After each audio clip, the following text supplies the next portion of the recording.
Okay, so today we're diving into something pretty interesting. Yeah. You're looking into fasting and honey as a Mhm. potential way to deal with multiple abscesses. Right. And we've got some interesting sources to work with here. Mm. We've got excerpts from our research study, Okay. and then what seems to be like notes or FAQs Interesting. about this whole approach. Yeah. So it's definitely not your typical path. It's not a typical path. No. So let's break down what we got here. Yeah. It's fascinating how people are Yeah. increasingly looking at how traditional remedies Right. like honey might work alongside, Oh. Conventional medical treatments. Right. Right. And we're not just talking about like Yeah. a single abscess here, right? Yeah. Dealing with multiple abscesses Right. brings a whole other level of complexity to this. Absolutely. It suggests that Yeah. something more systemic might be going on. Exactly. If you're dealing with multiple abscesses, Right. it means your body's struggling to fight off infections Yeah. in different locations. Mm-hmm. This could point to a weakened immune system Okay. or even an underlying issue that's making you more susceptible to these infections. That makes sense. Yeah. So it's not just about treating each abscess individually. It's about figuring out Absolutely. why they're happening in the first place. Yes. So let's talk about the first approach you're curious about, Okay. which is fasting. Mm-hmm. Now, our sources suggest it might be helpful, Right. but definitely not a primary treatment. Yeah. So I'm curious, how could fasting possibly help with something like multiple abscesses? Well, think of fasting as a way to trigger your body's natural cleaning system Mm-hmm. called autophagy. Okay. It's like taking out the trash on a cellular level. Okay. Your body starts breaking down and recycling damaged cells. Right. Now, some of these damaged cells could be harboring the bacteria that lead to abscess formation. So it's like giving your body a chance to clear out Exactly. those potential trouble spots? Yeah. Yes. Yeah. And there's also research suggesting that fasting can actually strengthen your immune response, Interesting. making it more effective at fighting off infections. But wouldn't abstaining from food also make you weaker? That's a very valid point. Yeah. While short-term fasting can be beneficial, Right. prolonged fasting without proper medical supervision Mm-hmm. could actually weaken your body and hinder the healing process. Okay. It's a delicate balance. So medical guidance is absolutely key here. Absolutely. And what about honey? Well, honey has been used Yeah. for its medicinal properties for centuries, Right? and science is catching up, Yeah. finding evidence for its antimicrobial, Okay. anti-inflammatory, Uh-huh. and wound healing properties. Bro. All three of these are relevant Yeah. when it comes to dealing with abscesses. So it's not just a folk remedy. No, it's not just a folk remedy. There's actual science behind it. Yes, there's actual science backing it up. Tell me more about these properties. What Yeah. makes honey so potent? Well, for starters, honey contains an enzyme Okay. that naturally produces hydrogen peroxide, Right. which is a well-known antiseptic. Yeah. But it's not just a general antiseptic. Okay. There's research indicating that certain types of honey, Mm-hmm. like Manuka honey, are effective against Interesting. specific bacteria that are commonly found in abscesses. So it's not just killing any bacteria, it's targeting the ones That's that are right. actually causing the problem. They're targeted. That's really interesting. Yeah. So it's not just a random coincidence It's not a coincidence, no. that honey might be helpful. Right. It's actually targeting the specific culprits. Yes. But it's not just about fighting the infection, right? No, it's not just about fighting infection. You mentioned anti-inflammatory and wound healing properties too? Absolutely. The inflammation associated with abscesses Mm-hmm. causes a lot of discomfort. Right. Honey can help soothe that inflammation, Yeah. potentially reducing pain and swelling. Yeah. And beyond fighting the active infection, Uh-huh. honey can also promote faster wound healing Wow. and minimize scarring Correct. once the abscesses start to clear. So honey is tackling the infection, Yes. easing the discomfort, and Yeah. helping the healing process. Exactly. It sounds like a pretty versatile remedy. It is. But is it any type of honey? It's not any type of honey, no. Or are we talking about something specific? Not all honey is created equal, Okay. especially when it comes to treating something like an abscess. Right. You want honey with a high level of antimicrobial activity. Got it.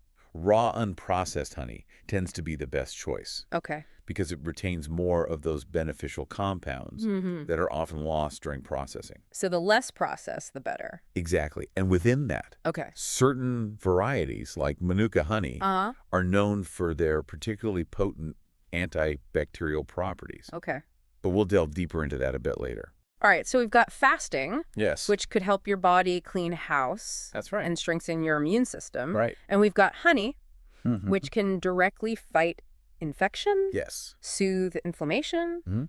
and promote healing. Exactly. It sounds like a potentially powerful combination. It does. But the big question is, can you actually combine these two approaches? That's an excellent question. Yeah. And one that deserves careful consideration. Okay. The idea of combining fasting with topical honey application Right? for multiple abscesses is intriguing Mm-hmm. because it addresses the issue on multiple levels. Okay.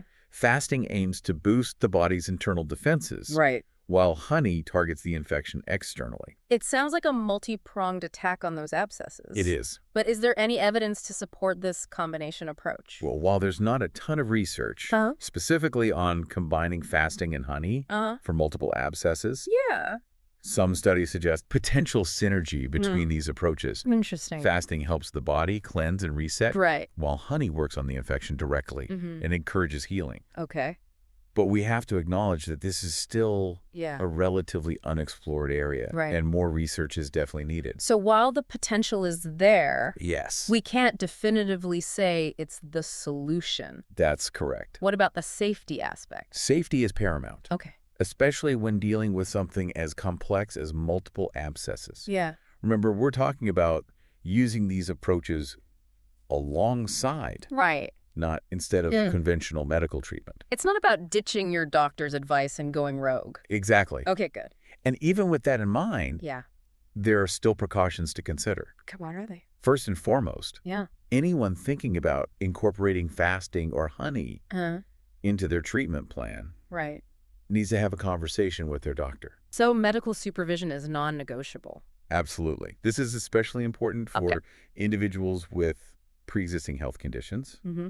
or those taking medication. Right. What might be safe for one person Yeah. could be risky for another. Makes sense. It's about personalized care. It's about understanding your individual circumstances Exactly. and getting tailored guidance. Yes. Now, you mentioned precautions. Yes. What else should people be aware of? Well, even natural remedies like Mhm. honey Yeah. can have potential downsides. Okay. For instance, some people are allergic to honey. Right. So being aware of any sensitivities is crucial. Mm-hmm. And while honey is a powerful antimicrobial agent, there's always a theoretical risk Okay. of developing bacterial resistance Yeah. with prolonged use. So it's about responsible use, just like with antibiotics? Precisely. And when it comes to applying honey, Mm-hmm. hygiene is crucial. Okay. You want to make sure the area is clean, Right. use sterile dressings, Okay. and change those dressings regularly Yeah. to prevent further infection. So no slapping honey on and forgetting about it? Definitely not. Okay, good. And if you're fasting, Yeah. it's essential to monitor for any signs of dehydration Right. or low blood sugar, Uh-huh. especially if you have diabetes. Got it. So it's a combination of being informed, Yes. being cautious, Mm-hmm. and having a healthcare professional guiding you through Exactly. the process. That's right. Okay. And on that note, I think it's time we shift our focus Okay. to the specifics of fasting All right. and how it might impact your body. Sounds good. Let's delve into the science of autophagy Okay. and explore how it relates to immune function and healing. Let's take a quick pause here, Okay. and we'll be back to unpack that fascinating world of autophagy Sounds good. in part 2 of our deep dive. All right. Stay tuned. Welcome back. It really is incredible how our bodies have these built-in mechanisms for cleaning and repair. It sounds almost like science fiction. It does, doesn't it? But autophagy is a very real process Right. that's essential for cellular health. Okay. And as we're learning, Yeah. plays a crucial role in immune regulation.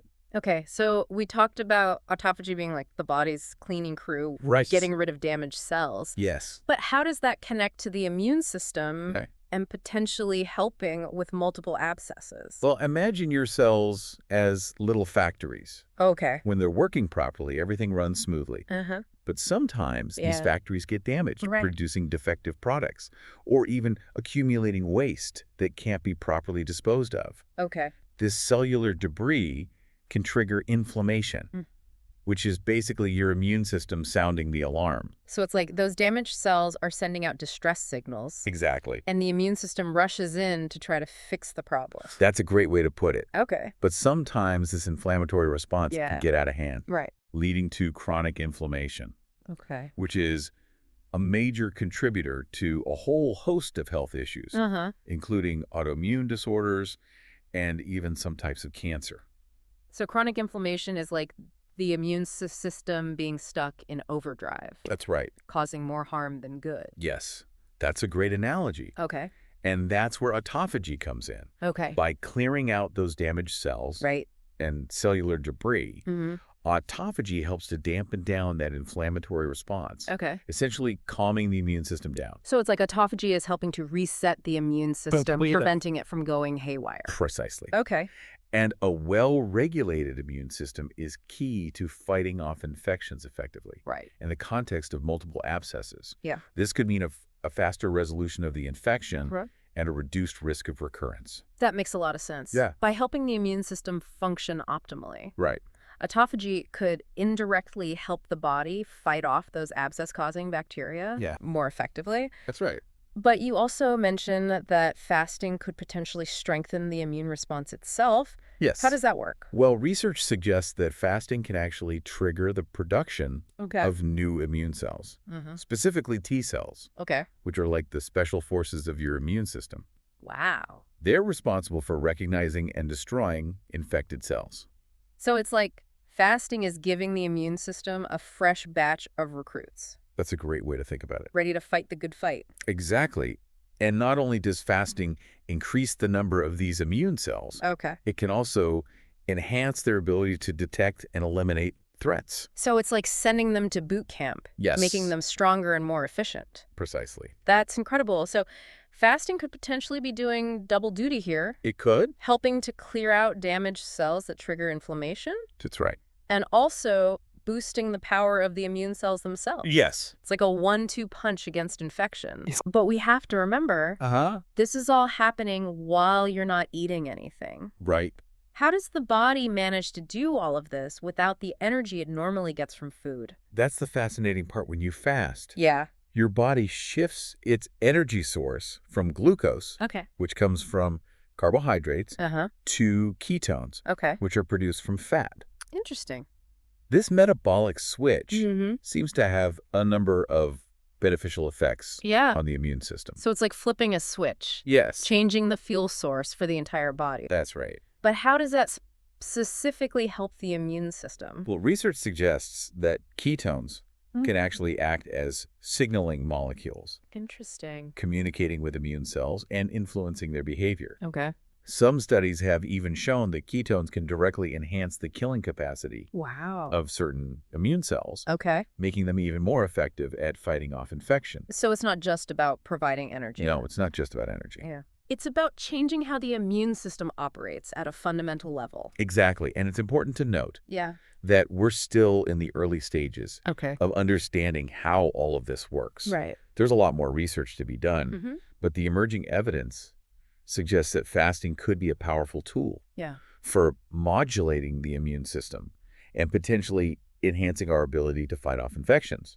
Like those that cause abscesses. That's really exciting, but I have to ask, if fasting is so potentially beneficial for the immune system, why isn't everyone doing it? That's a great question, and there are a few reasons why fasting isn't more widely adopted. First, it's important to emphasize that fasting is not a one-size-fits-all approach. It can be challenging, and it's certainly not appropriate for everyone, especially those with certain medical conditions or those taking certain medications. So it's not as simple as just skipping a few meals? Absolutely not. It's a physiological process that needs to be approached with caution and under the guidance of a healthcare professional. And even with medical supervision, fasting can be demanding, both physically and mentally. It requires discipline and a willingness to adjust to a new way of eating. So it's not something to be taken lightly. Exactly. And another reason why fasting hasn't become mainstream is that it goes against a lot of conventional wisdom about nutrition. We've been told for so long that we need to eat frequently to stay healthy and energized. Breakfast is the most important meal of the day and all that. Exactly. So the idea of intentionally going without food for extended periods can seem counterintuitive, even radical to some people. It definitely challenges the status quo. It does. But it sounds like the potential benefits of fasting, Yeah. particularly for immune health, Right. are worth further exploration. I agree. I Yeah. think as we learn more Yeah. about the complex interplay between nutrition, Metabolism and the immune system, right, we'll likely see a shift in how we view fasting and its potential therapeutic applications. So while fasting might not be for everyone, Right. it's definitely a topic that deserves more attention and research. Absolutely. And it's a perfect example of how exploring natural approaches Right. can lead to new insights and potential solutions for complex health challenges. And speaking of natural approaches, Yes. let's shift gears and circle back to honey. Okay. We talked about its potent antibacterial properties, Mm-hmm. but I'm particularly intrigued by Manuka honey, Right. which you mentioned earlier. Yes. What makes it so special? Manuka honey is definitely fascinating. Yeah. It's produced from the nectar of the Manuka tree, which is native to New Zealand and Australia. Interesting. And what sets Manuka honey apart Yeah. is its exceptionally high concentration of methyl glyoxal, or MGO. Ah, yes, you mentioned MGO earlier. Yeah, I did. When we were talking about honey's antibacterial properties. Mm-hmm. It's not just any bacteria killer. Yeah. It's specifically effective against certain types that are commonly found in abscesses, right? That's right. MGO is a powerful antimicrobial compound that's particularly potent against those pesky bacteria that can wreak havoc in the body, including those that contribute to abscess formation. Right. And Manuka honey happens to be a champion when it comes to MGO content. So it's like the honey world's heavyweight champion. Exactly. Packing a serious antibacterial punch. That's a great way to put it. Okay. And there's research to back this up. Oh, good. Studies have shown that Manuka honey can inhibit the growth of a wide range of bacteria, including those that are resistant to antibiotics. Wow. This is particularly relevant in the context of abscesses, Right. which can be notoriously difficult to treat with conventional antibiotics alone. So Manuka honey might be a valuable tool. It might be. In the fight against antibiotic resistance. It certainly has that potential. That's really good. But as with any natural remedy, it's important to remember that Manuka honey is not a magic bullet. Okay. It needs to be used appropriately and as part of a comprehensive treatment plan. Right. Guided by a healthcare professional. Okay, so responsible use and medical guidance are key. They are. Just like with fasting. Exactly. Now, if someone is considering using Manuka honey, what should they look for? That's a great question. Yeah. And it's one that often causes confusion. Okay. Unfortunately, the popularity of Manuka honey has led to some questionable products on the market. Oh, no. So it's essential to be a savvy consumer and know what to look for. So how can you tell the real deal from the imposters? The key is to look for Manuka honey that has been independently tested and certified for its MGO content. The unique Manuka factor, or UMF rating, is a widely recognized standard. The higher the UMF rating, the higher the concentration of MGO. Right. And the stronger the antibacterial activity. So it's like checking the label for those active ingredients. Exactly. Just like you would with any other product. That's right. You want to make sure you're getting what you pay for. Right. Especially since Manuka honey can be quite expensive. I can imagine it sounds like it's worth the investment if it's truly effective. It is. Now, you mentioned earlier that raw, unprocessed honey is generally the best choice. Does that apply to Manuka honey as well? Absolutely. Raw Manuka honey is the least processed. Which means it retains more of those beneficial compounds that can be lost during heating and filtration. Right.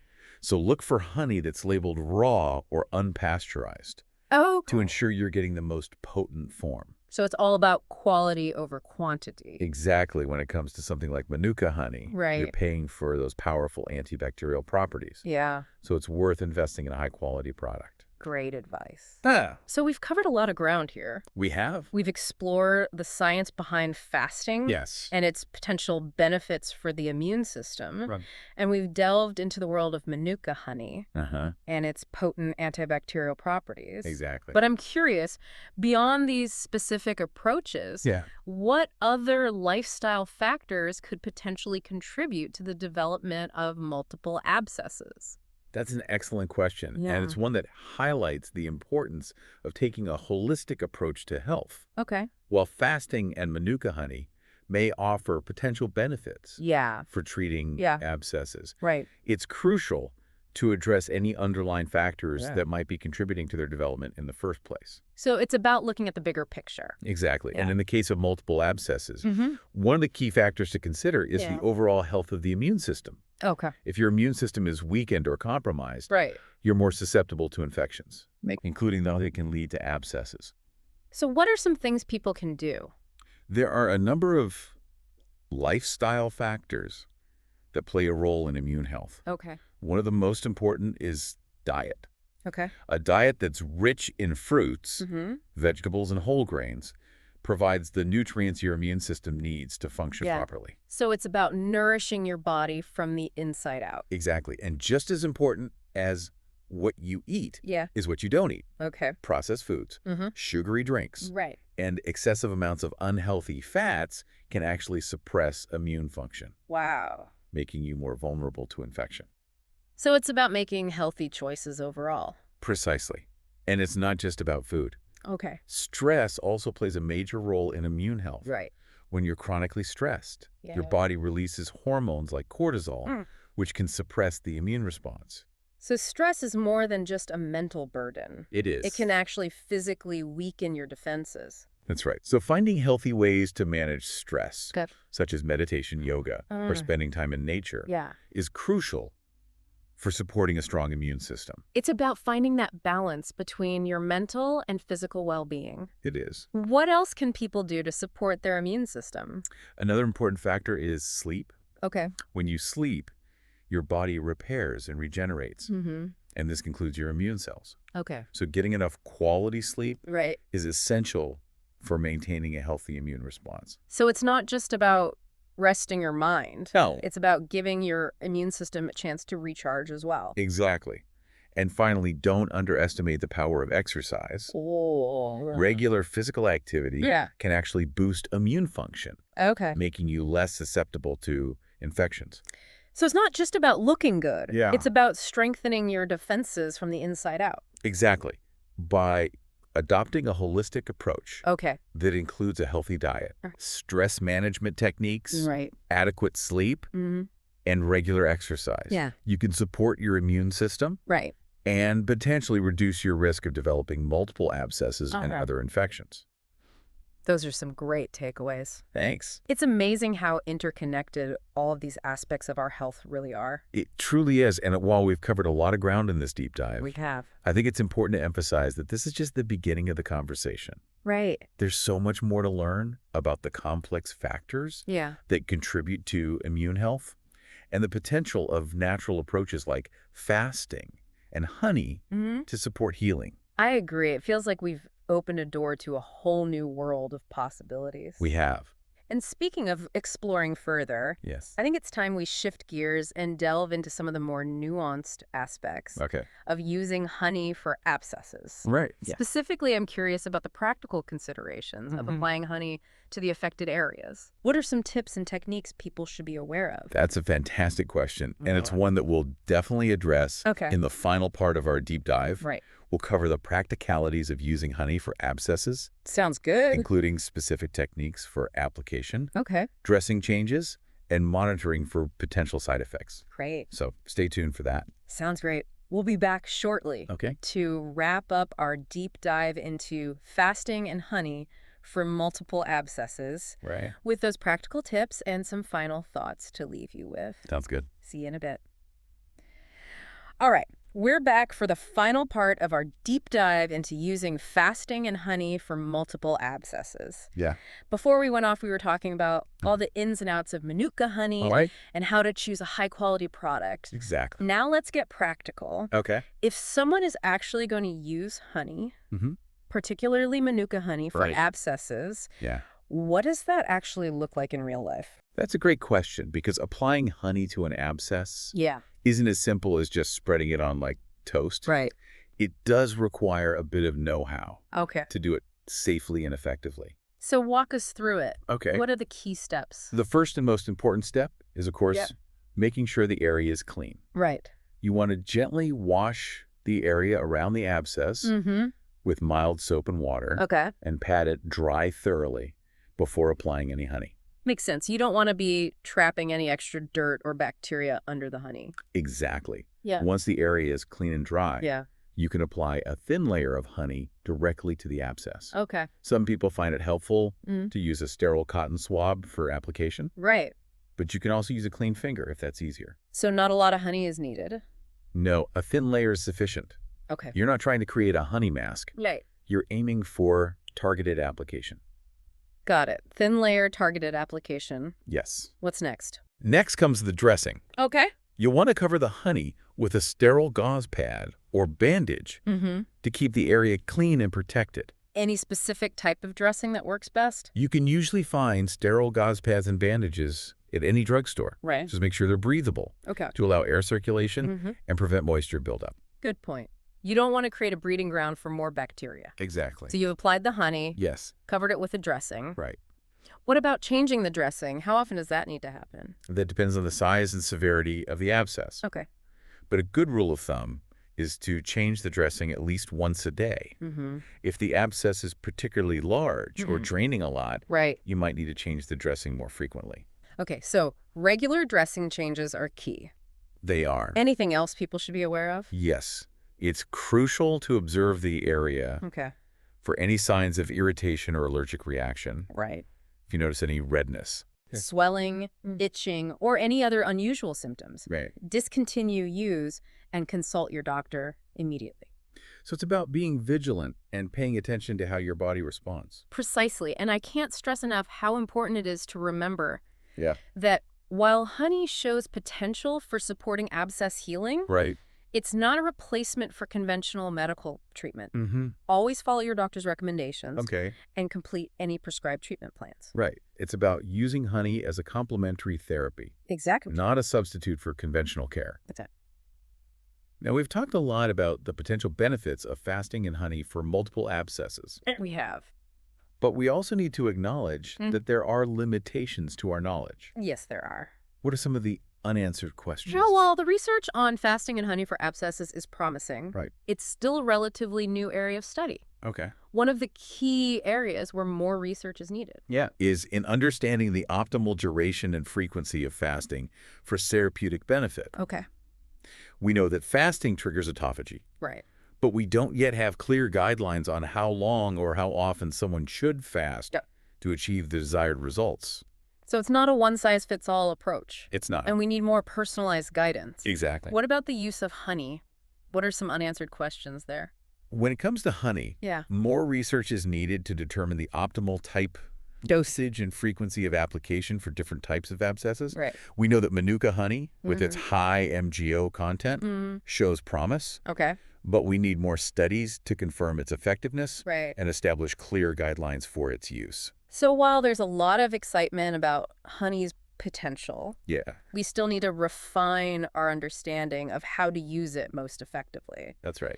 And another area that deserves further exploration is the potential for honey to enhance the effectiveness of conventional treatments like antibiotics. That's an important area. Yeah. Some preliminary studies suggest that honey may have synergistic effects with certain antibiotics. Interesting. Potentially making them more potent against bacteria. Wow. But again, more research is needed to confirm these findings and determine the optimal ways to combine honey with conventional therapies. It sounds like we're just scratching the surface of what we can learn about honey's therapeutic potential. I agree. I think as we delve deeper into the science of honey, we'll uncover even more exciting possibilities for its use in medicine.